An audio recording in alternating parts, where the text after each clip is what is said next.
Anong ganap sa mundo ng showbiz? Napagkamalang si Lady Gaga si Nadine Lustre dahil sa mga bagong photo niya na inilabas sa social media, nakuha ng mahusay na photographer na si BJ Pascual.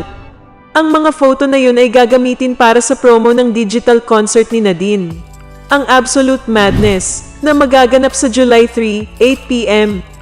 Bakit Lady Gaga? Sa unang tingin kasi, ganun na ganun daw ang ginamit na bra ni Lady Gaga sa kanyang music video na Applause. Ito nga yung bra na Corteng gloves, na kung titingnan mo nga, parang may mga kamay na nakahawak sa boobs ni Nadine. Kahit naman ano pa ang sabihin ng mga netizen, walang duda na si Nadine talaga ang pinakamatapang, pinaka-rebelde, pagdating sa mga ganyang pictorial. At yes, kahit anong gawin niya, tanggap at kinaiinggitan ng mga fans. Well, pagdating sa gimmick, panalo talaga si Nadine. Anong masasabi mo sa balitang ito?